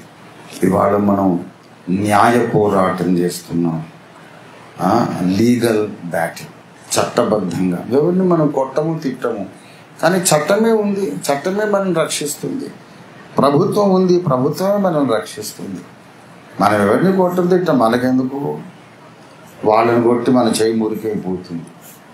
మీరు ఎవరైనా పందిని కొట్టాలంటే చేతితో కొడతారు, ఇట్లా కట్టెతో కొడతారు. అట్లా నేను చట్టంతోనే కొడతా. నేను ముట్టుకోను, నా చేతులకు మురి కట్టితే నాకు ఇష్టం లేదు. చట్టాలను ఆశ్రయించాను, న్యాయ పోరాటం చేస్తున్నాం. తప్పకుండా మనకు ఘన విజయం ఆల్రెడీ వచ్చేసింది. అసలు మనమే తప్పు చేసి తప్పించుకోవడం కాదు, ఇది చెయ్యని తప్పును నా మీద మోపాలి. నేను చేయడానికి అవకాశమే లేని తప్పు వాళ్ళు నా మీద మోపినప్పుడు వాళ్ళు మోపినటువంటి నేరారోపణ అబద్ధమని నిరూపించడమే మన ఘన విజయం. అంతే. They are talking about an impossibility. అయితే ఇది నాకు వచ్చిన పరిస్థితి కదా, మీకు అందరికి వస్తుంది. అది నేను చెప్పమన్నాడు దేవుడు. అయ్యగారికి ఒక్కరికే కాదు, విశ్వాసము ఎవరెవరిలో ఉన్నదో ఎవరైతే దేవుని సంకల్పమును అనుసరించిన సేవ చేయాలని అంకితమై ప్రతిష్ఠించుకున్నారో వాళ్ళందరికీ సిమిలర్ సిచ్యువేషన్స్ వస్తాయి. ఇది ప్రవచనం. మీరు దీనికి మెంటల్గా రెడీ అయిపోవాలి. ఎప్పుడైతే మీరు ఖండితంగా రాజీ లేకుండా సువార్త ప్రకటించి, మరి ఎవరి వలన నువ్వు రక్షణ కలగదని మీరు ఎప్పుడైతే ప్రకటించి నిరూపించగలుగుతారో తప్పక ఈ సమాజం మీ మీద పగబడుతుంది. దావీదును నిర్నిమిత్తంగా నిర్హేతుకంగా ద్వేషించిన వారు, పౌలును నిష్కారణంగా ద్వేషించిన వారు, రంజితోఫీను నిష్కారణంగా ద్వేషించిన వారు నిన్ను కూడా ఎందుకు ద్వేషించరు? సువార్త విషయంలో నువ్వు రాజీ పడితే నిన్ను వదిలేస్తావు. కానీ సువార్తను నువ్వు రాజీ లేకుండా ప్రకటిస్తే నీ మీద కూడా నేరారోపణలు చేసి వాళ్ళు అన్ని అవినీతికరమైన కార్యక్రమాలు చేసి ఎలాగైనా సువార్తను ఆపాలి అని. అప్పుడు నువ్వేం చేయాలంటే, టౌన్లో చెబితే వాడు వినటం లేదు, చెప్పనివ్వడం లేదు కనుక సొరంగం నుండి చెప్పాలి, కొండ గుహ నుండి చెప్పాలి, ఎక్కడి నుండి అయినా చెప్పాలి. కానీ అదే రాజీ లేని శిలువ సువార్త చెప్పాలి. దేవునికి స్తోత్రం కలిగిన దాకా. ఇప్పటిదాకా నేను 45 ఏళ్ళు ఇదే పాలసీలో జీవించాను. నన్ను బాగా ఉండనిస్తే టౌన్ నుంచి చెప్తా, లేకుంటే అడవి నుండి చెప్తా. చెప్పేది మాత్రం సిలువను గూర్చిన వార్త. దేవునికి స్తోత్రం కలుగును గాక. నిరూపణలతో చెబుతాను, ఆధారాలతో చెబుతాను. నేను నమ్మను అనేవాడికి లాజికల్ బేసిస్ లేకుండా చేసి సువార్త చెబుతాను. నమ్మకపోవడానికి వాడికి న్యాయమైన కారణం లేదని నిరూపించి చెబుతాను. అయినా నమ్మడా? పోనీ, నమ్మకపోని. కానీ చెప్పేటప్పుడు మాత్రం ఎటువంటి లొసుగులు లేకుండా, బలహీనతలు లేకుండా, బలహీనమైన ఆర్గ్యుమెంట్స్ లేకుండా, బలమైన తర్కముతో సువార్త చెప్పాలి. వాడు చెప్పనిచ్చినా చెప్పాలి, చెప్పొద్దన్నా చెప్పాలి, ఊర్లో నుంచైనా చెప్పాలా, కొండ గుహలో నుంచైనా చెప్పాలి. సువార్త మాత్రం ఆపొద్దు. రేపు మహాశ్రమల కాలంలో విశ్వాసము చేసే శూర కార్యం ఏంటంటే, యేసుక్రీస్తుని ఎవడైనా నమ్మినా ప్రకటించిన తలకాయ నరికేస్తాను అని ప్రపంచరాజు ఒక శాసనం జారీ చేస్తాడు. యేసు అనే మాట పలికిన ప్రకటించిన తల నరికేస్తానని ప్రపంచ నియంత శాసనం చేసినప్పుడు, రూల్ చేసినప్పుడు, ఆ ప్రాణాపాయం మధ్యలో క్రీస్తు సంఘం సువార్త ప్రకటించి ఎవడును లెక్కింపజాలని గొప్ప సమూహాన్ని రక్షణలోకి నడిపిస్తుంది. దేవునికి స్తోత్రం కలుగును గాక. మహాశ్రమల కాలములోనే కోట్ల మంది రక్షణ పొందుతారు. ఎలా రక్షణ పొందుతారు? మహాశ్రమల కాలంలో ఎలా రక్షణ పొందుతారండి? ఎలా రక్షణ పొందుతారంటే, దావీదు వలె వారు కొండ గుహలలో సంచరిస్తూ సువార్త ప్రకటిస్తారన్నమాట. ప్రకటన గ్రంథము 7వ అధ్యాయం 14వ వచనం. అందుకు నేను, అయ్యా నీకే తెలియననగా అతడు ఇలాగ నాతో చెప్పాను, వీరు మహాశ్రమలలో నుండి వచ్చిన వారు. ఎవరు వీరు?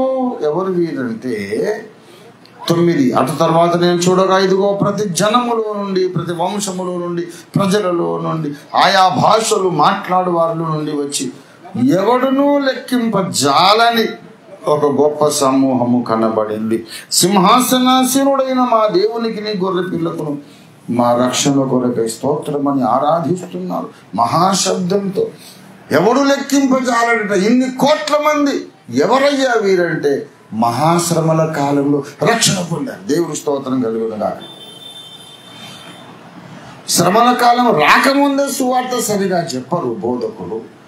శ్రమలు వచ్చాక ఏం చెప్తారండి? శ్రమలు రాకముందే ప్రాస్పరిటీ గాస్పుల్ చెప్పుకొని బతికేస్తున్నారు. యేసు రక్షకుడు, యేసు రక్తమును ఆశ్రయించకపోతే నరకం అనేది ఒకటి ఉన్నది అని చెప్పే దమ్ము లేదు బోధకుల్లో చాలా మందికి.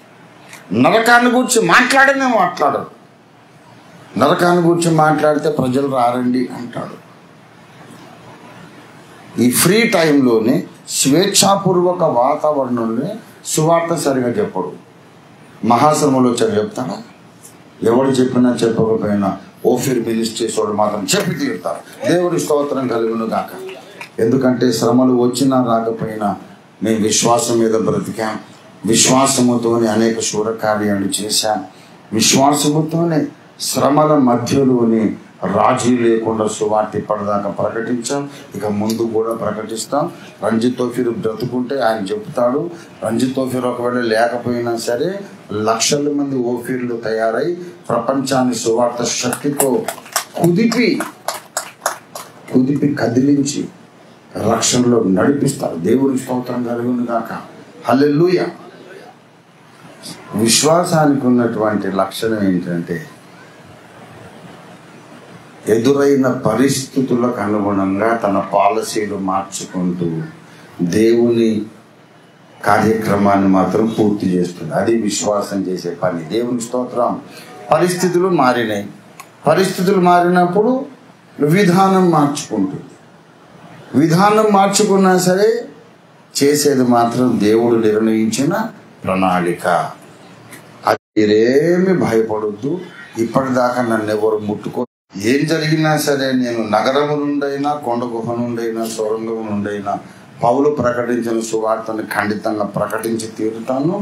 ఈ రూట్లో కాకుండా ఇంకో రూట్లో అందరి చెవులో సువార్త వేస్తాం. దేవుని స్తోత్రం కలిగిన గాక. హల్లెలూయా. ఇది మన జీవితాశయం. మీరు కూడా ఇందుకు అంకితమవుతే తప్ప రెండవ రాకడలో బహుమానం పొందలేరు. మీకు ఒక మాదిరిగా నేను నన్ను చూడండి. చెయ్యని తప్పుకు మీ నింద మోయాల్సి వస్తుంది, ప్రాణాపాయ స్థితి ఎదుర్కోవాల్సి వస్తుంది. అయినా సరే సువార్త మాత్రం మానొద్దు, సత్యము కొరకు పోరాటం మాత్రం మానొద్దు. అప్పుడే మనం ఈ హెబ్రీ 11లో ఉండే విశ్వాస వీరుల జాబితాలోకి మనం కూడా ఎక్కగలుగుతాం. దేవుడి మాటలు మన వినికిడు ఆశీర్వదించునుగా. కరండి, చిన్న ప్రార్థన చేద్దాం.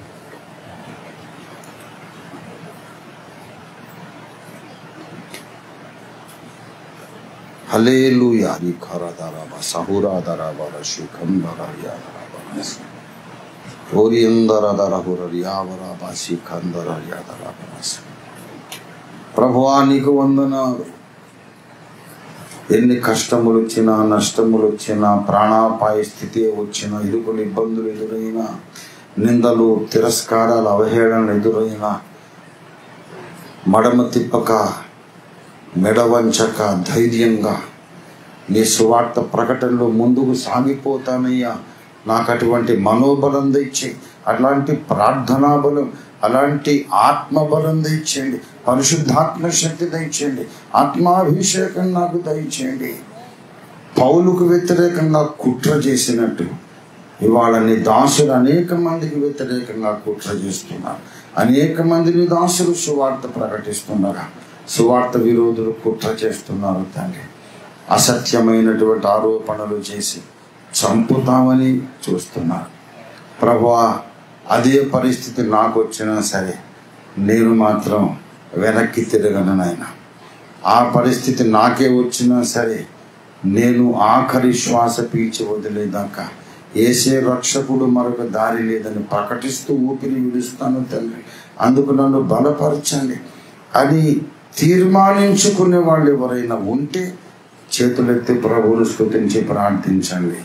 ప్రభువా, దావీదుకి ఇచ్చిన విశ్వాసం, పౌలులో ఉంచిన విశ్వాసం, మొదటి శతాబ్దంలోన క్రైస్తవులలో మీరు ఉంచిన విశ్వాసం, అదే విశ్వాసం నాలో ఉంచు తండ్రి.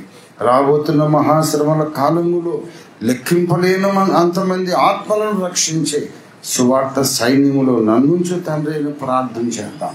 హల్లెలూయా, హల్లెలూయా, హల్లెలూయా, హల్లెలూయా, హల్లెలూయా, హల్లెలూయా, హల్లెలూయా, హల్లెలూయా. అపోస్తలులు, శిష్యులు,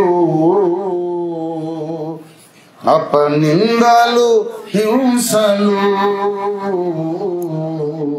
అపోస్తలులు, శిష్యులు, అపనిందలు, హింసలు అన్నిటినీ భరించిరి, అన్నిటినీ భరించిరి, ఆత్మలను రక్షించిరి.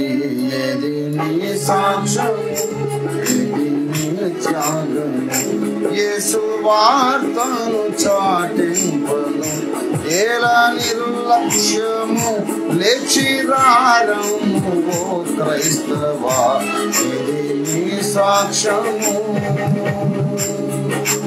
అగ్నికి ఆహుతి అయి అశుభులనర్పించిరి, అగ్నికి ఆహుతి అయి అశుభులనర్పించిరి. ఆరాని నరకాగ్నికి, ఆరాని నరకాగ్నికి దూరముగా నుండిరి. సాక్ష్యము ఇది నీ త్యాగము, యేసు వార్తను చాటింపను. ఎలా నిర్లక్ష్యము లేచిరారము ఓ క్రైస్తవా, ఇది నీ సాక్ష్యము. కోతెంతో విస్తారము కోసేడి వారెవ్వరు, కోతెంతో విస్తారము కోసేడి వారెవ్వరు. కొంతైన చేయంగను, కొంతైన చేయంగను కోరిక కలిగొను. ఇది నీ సాక్ష్యము, ఇది నీ త్యాగము, యేసు వార్తను చాటింపను. ఎలా నిర్లక్ష్యము లేచిరారము క్రైస్తవా, ఇది నీ సాక్ష్యము. ప్రేమ కలిగిన మా మహాపరిశుద్ధ తండ్రి, నీ మహాకృపను బట్టి ఈ మాసము కూడా తెలంగాణ రాష్ట్ర అగాపే సంపూర్ణ సువార్త సహవాస అభిషిక్త సేవకుల నెలసరి సదస్సు, monthly gathering and meeting and conference, pastors prayer fellowship ఇంత అద్భుతంగా మీరే జరిగించినందుకు నీ స్తోత్రాలు. ఆశీర్వదించి దీవించండి, నీ వాక్యం ఫలింపజేయండి. ఓఫిర్ మినిస్ట్రీస్లో ప్రభువా, ఆనాటి పౌలు వలె తిమోతి వలె శక్తివంతముగా సువార్త ప్రకటించే వేల మందిని, లక్షల మందిని మీరు లేవనెత్తి మహాశ్రమల కాలపు సవాళ్లను కూడా ధిక్కరించి ఎదుర్కొని జయించి అత్యంత ప్రతికూల పరిస్థితులలోనే ఎవడు లెక్కింపజాలని మహా విశ్వాస సమాజాన్ని సంపాదించడానికి, ఎవడు లెక్కింపజాలని మహాసమూహాన్ని రక్షణలోకి నడిపించడానికి మొదటి శతాబ్దపు విశ్వాసులను పోలిన విశ్వాస వీరులను మా కుటుంబంలో, మా సంఘంలో లక్షల మందిని మీరు లేవనెత్తమని ప్రార్థన చేస్తున్నాను. ఈ కాన్ఫరెన్స్కి వచ్చిన వారు, రాలేకపోయిన కొద్ది మంది, వారిని కూడా మీరు ఆశీర్వదించండి. ప్రభువా, నీ వాక్యాన్ని విన్న ప్రతి ఒక్కరిని మీరు దీవించి బలపరిచి అందరి ద్వారా నీ నామాన్ని, నీ సువార్త వాక్యాన్ని ఘనపరచమని, మళ్ళీ మా స్వస్థలాలకు క్షేమంగా నడిపించమని, జరుగుతున్న న్యాయ పోరాటంలో మాకు ఘన విజయం, అంతిమ విజయం అనుగ్రహించి, దుష్టుని బంధించి ఓడించి సిగ్గుపరచి పారద్రోలి వాని క్రియలన్నీ నాశనము చేయమని యేసయ్య అతి పరిశుద్ధ నామంలో స్తుతించి ప్రార్థిస్తున్నాము తండ్రి. మన తండ్రి అయిన దేవాది దేవుని శాశ్వత ప్రేమయు సర్వ జగద్రక్షకుడైన యేసునాథుని అనంత కృపయు పరిశుద్ధాత్మ దేవుని తోడి దివ్య మనోహర సహవాసము చేరువచ్చిన మనకందరకు భూలోకమందున్న సకల భక్త కోటికి ఎప్పుడు ఎల్లప్పుడూ సదా తోడై ఉండును గాక.